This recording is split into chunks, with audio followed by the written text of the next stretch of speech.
रामपुर में जो हमारा 50 एकड़ आम का बगीचा है, हम उसे तुम्हारा नाम लिख देते हैं। और गंगानगर में जो हमारी 200 एकड़ उपजाऊ जमीन है, उसे भी तुम्हें दे देते हैं। लेकिन जिन्हें सदियों से हमारा खानदान अपना खून पिलाता आया है, उस नीति, नियम और इंसाफ परिस्थिति को अब नहीं छोड़ सकते।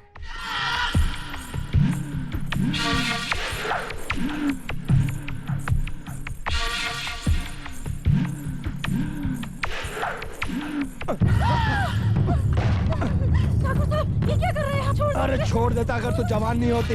चल अपना रेडियो बंद कर, बंद कर। बचाओ! चुपचाप खामोश।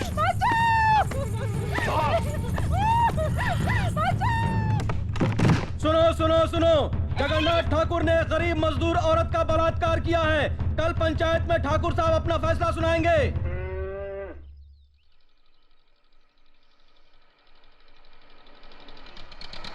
वो काम जल्दी करवा लेना। जा।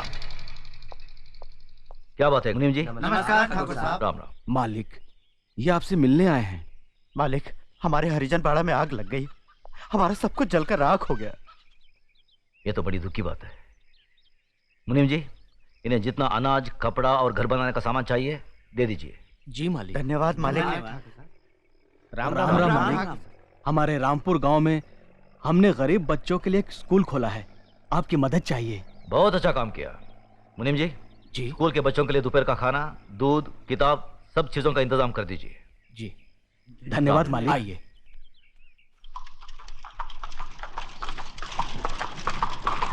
अरे मुनो आ रही है। धनराज। जी बाबूजी। तुम्हारी बुआ आ रही है, उनके बैठने का इंतजाम कराओ। जी बाबूजी। ठीक है, जाओ। आओ बहन, आओ आओ। पाए लागू भैया। जीती रहो। नमस्ते बुआ जी। बैठो। खुश रहो।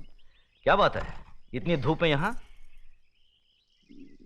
भैया भैया वो कल पंचायत है। मालूम है। मुजरिम मेरा बेटा जगन्नाथ है। वो भी मालूम है। फैसला आप ही सुनाने वाले हैं। आप मेरे सगे भाई ना होते हुए भी मेरी परवरिश एक सगी बहन की तरह की।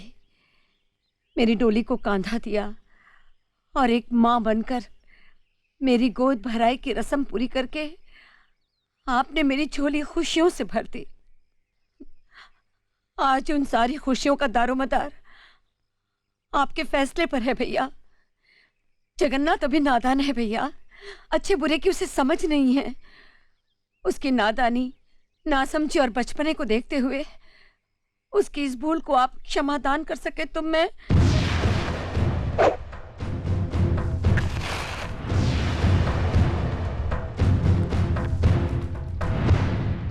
धनराज। जी बाबूजी। घर की तिजोरी में तुम्हारी माँ का जितना भी सोना पड़ा है, उसे हमारी बहन को दे दो। देखो बहन, रामपुर में जो हमारा 50 एकड़ आम का बगीचा है, हम उसे तुम्हारा नाम लिख देते हैं। और गंगानगर में जो हमारी 200 एकड़ उपजाऊ जमीन है, उसे भी तुम्हें दे देते हैं। यही नहीं, अगर तुम हमारी जान भी मांगोगी तो हम उसे भी तुम्हारी सदके में छोड़ देंगे। लेकिन जिन्हें सदियों से हमारा खानदान अपना खून पिलाता आया है, उस नीति, नियम और इंसाफ परिस्थिति को अब नहीं छोड़ सकते। मगर भैया, अगर आप चाहें तो।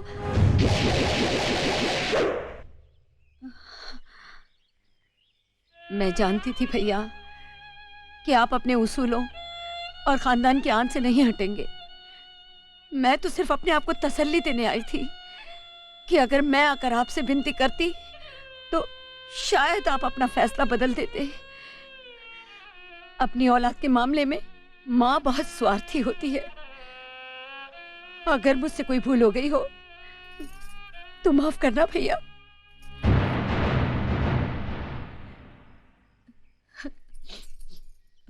बुआ। बेटा, मुझे कोई दुख नहीं है, बल्कि फक्र है कि मैं इतने महान इंसाफ पसंद भाई की बहन हूं। खुश रहे।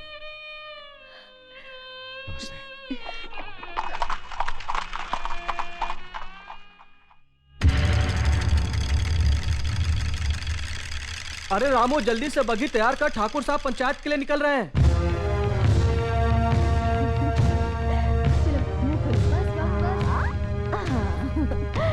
अब ये बाबूजी की तरफ से, और ये अले ले ले, तू कहाँ भाग रहा है? और ये मेरी तरफ से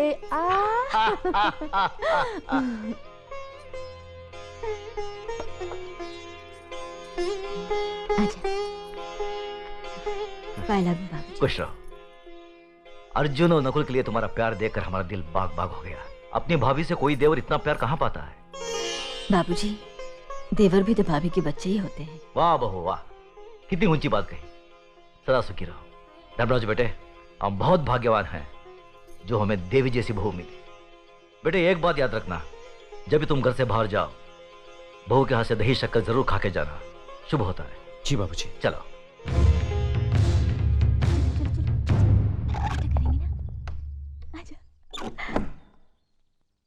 आजा।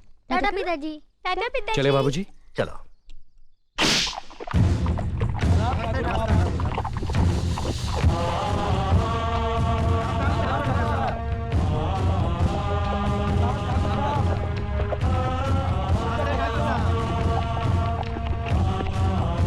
साले साहब रुकिए रुकिए रुकिए। साले साहब, आदमी कितना भी बड़ा क्यों ना हो, अपनी बहन बेटी के दरवाजे के सामने आकर उसका सर झुक ही जाता है। दुआ सलाम ना सही, अंदर आकर जलपान तो करते जाइए। हम इस वक्त बहन के भाई नहीं, पंचायत के सरपंच है। क्या तुम ये भूल गए कि जिस घर का मुकदमा पंचायत में हो, उसका फैसला हो जाने तक हम उस घर का पानी तक नहीं पीते। एक बार फैसला हो जाने दो, उसके बाद साथ बैठकर जी भरकर खाना खाएंगे। फैसला जरा सोच समझ कर करना गजरा साहब। जगन्नाथ सिर्फ मेरा ही नहीं, तुम्हारी बहन का भी बेटा है। कहीं कुछ गलत हुआ तो नतीजा बहुत बुरा होगा। चलो धर्मराज।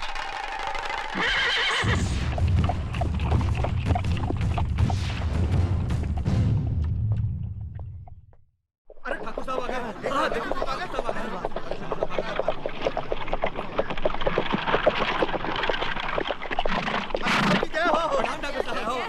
ठाकुर साहब प्रणाम। ठाकुर साहब पहले भी ठाकुर साहब।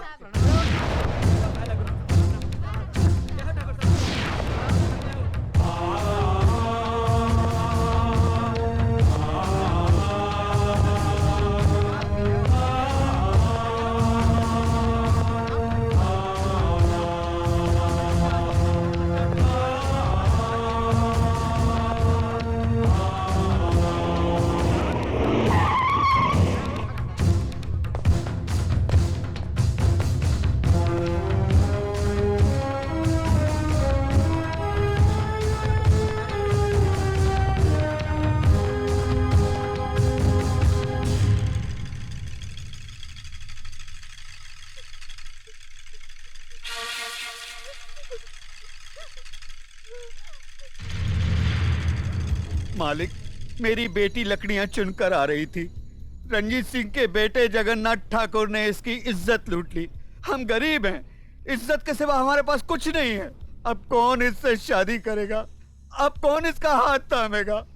आप न्यायमूर्ति हैं, आप ही फैसला कीजिए मालिक।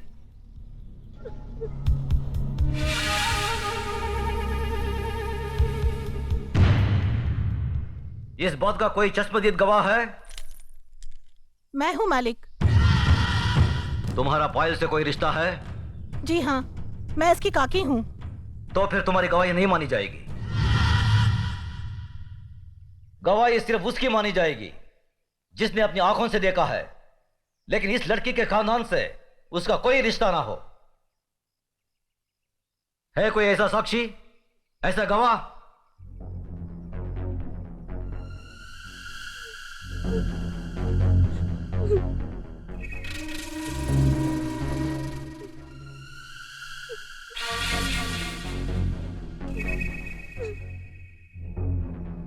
मैं हूँ मालिक। मैंने देखा है। तुमने क्या देखा है बेटे? मैंने देखा कि ये इस दीदी को जबरदस्ती अपने कंधे पे उठाकर पंपशीट में ले गया और दरवाजा बंद कर दिया। ये बचाओ बचाओ चिल्ला रही थी, मगर वहां कोई नहीं था। थोड़ी देर बाद जब ये बाहर आई तो इसके कपड़े फटे हुए थे और ये रो रो के कह रही थी कि मेरा सब कुछ लुट गया, मैं बर्बाद हो गई।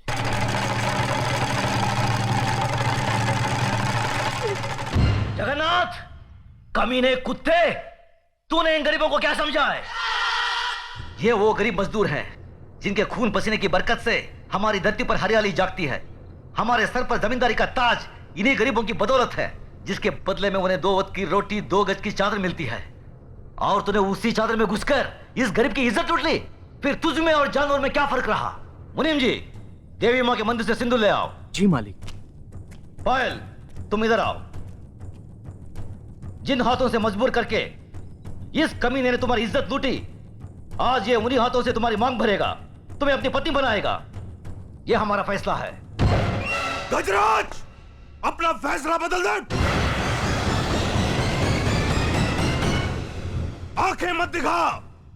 ये नीच जिसके पांव अगर मेरी हवेली के फर्श पर पड़े तो फर्श गंदा हो जाए, इस 2 टके की लड़की को तुम मेरे घर की बहू बना रहे हो। तो नहीं जानता, जमींदारों में तो ऐसी बातें होती ही रहती हैं। मजदूर औरतों और मालिकों के बीच में ऐसे खेल तो अक्सर होते रहते हैं। कोई अपनी बीवी नहीं बनाता उन्हें। खामोश! मजदूर औरतों की इज्जत जमींदारों के बाप दादाओं के कोई जागीर नहीं होती जिसे वो अपनी मनमानी करे, रोन दे, कुचले। इज्जत इज्जत होती है, चाहे वो किसी ठाकुर की बेटी हो या किसी मजदूर की। पागल हो गया तू? तुझे इंसाफ करने की अकल नहीं है। तेरा अंजाम बहुत बुरा होगा गजराज।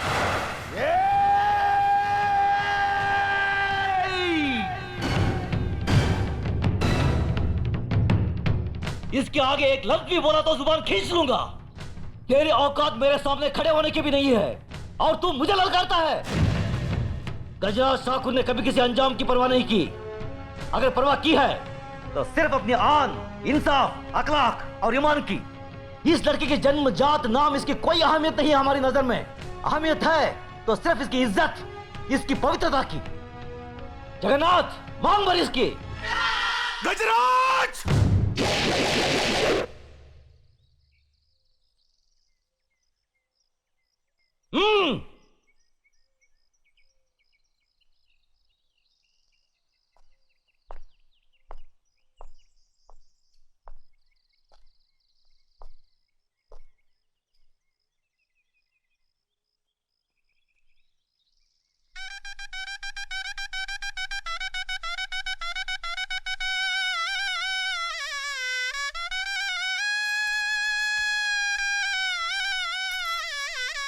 सदा सुखी रहो बेटी।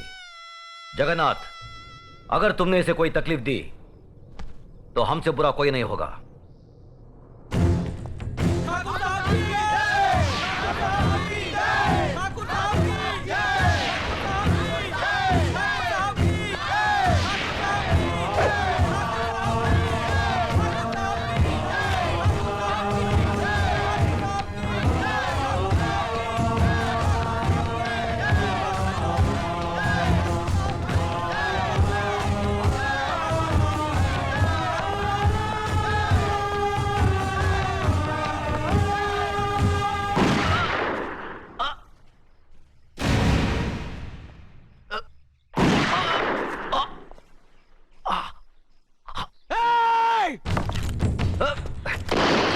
धर्मराज, नहीं, अपनी बुआ की बात गुजारना तुम्हारा धर्म नहीं है।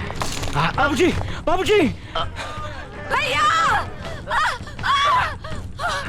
मेरे भाई को मार डाला, मेरे देवता समान भाई को मार डाला। ये क्या किया तुमने? ये कैसा अनर्थ किया?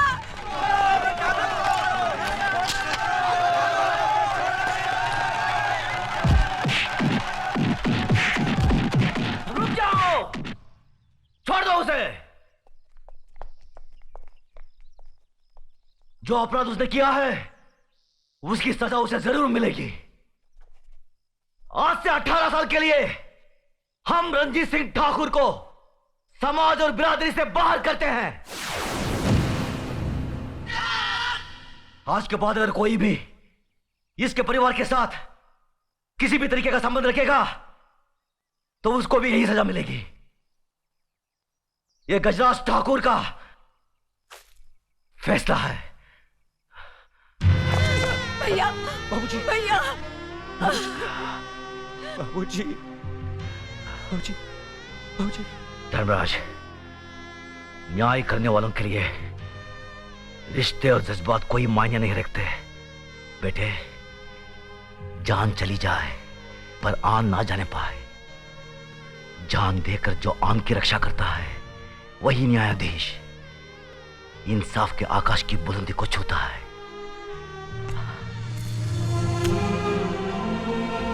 बाबूजी। धर्मराज, जी बाबूजी। आज से हम भरतपुर कस्बे के न्याय और इंसाफ की बागडोर तुम्हें सौंपते हैं। याद रखो बेटे, जिस दिन भी तुमने अनजाने में भी गलत फैसला किया तो समझ लो वही दिन तुम्हारी जिंदगी का आखिरी दिन होगा। बाबूजी बाबूजी भैया बाबूजी